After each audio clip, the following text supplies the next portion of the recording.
Yes, people, just part two of what I was talking about the other day about sitting with self. So sitting with self isn't always an easy thing, because when you sit with self, a lot of things start coming up, a lot of things that you've been running from, and a lot of things that you try to ignore is going to come up.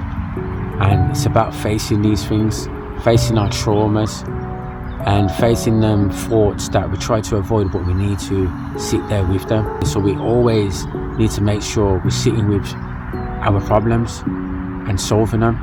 And the best way to do that, one of the best ways for me to do that, is through meditation. Because what I realized throughout the years, I was running away from these thoughts, I was running away from my traumas, I was running away from things that happened to me and not dealing with them.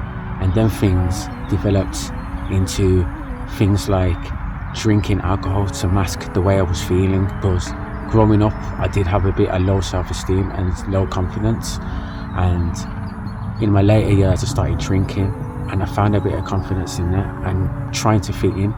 And then it got into cocaine, which boosted my confidence even more while I was out, and I got lost in that world. And it's very easily done, because I see a lot of people who I was once around still in that same cycle, still living that same life. Because really the reality of it is, people are not really happy with their life and how they're living, and there's certain things that keep on coming up for them that they don't want to face. So their outlet or a way of dealing with it is through drink, and that's not the way, people.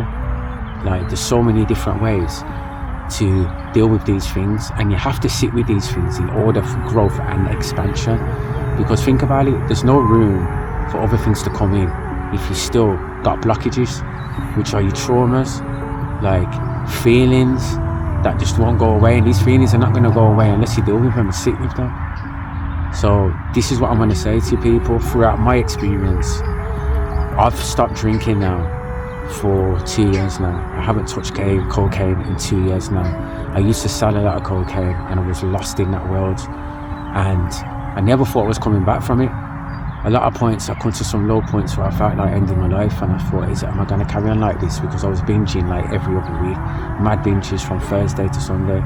People out there, you already know, you've seen my journey, you know what I used to be about, you know what I used to do, and look at the transformation. And yes, people, what I'm going to say, if you're in a dark place and you feel like there's no way out, and I'm drinking every weekend and I'm sniffing and I don't know what to do, just listen. The first thing is, you're aware of it. So if you're thinking like that, you're aware of it, which is good. Secondly, what you need to do is look at the circle that you're in. The people that you hang around, what are they about? Are they going to help you grow, or they're just going to keep on taking you down the same spiral? So that's what you need to think about. You need to get yourself out of these circles that are no longer serving you. If you're around people that are not helping you grow, then get rid of them. Because in order for you to grow, certain things have to disappear. Old habits have to disappear. Old people have to disappear. Old environments have to disappear. That's the only way transformation happens, is when you come out your comfort zone.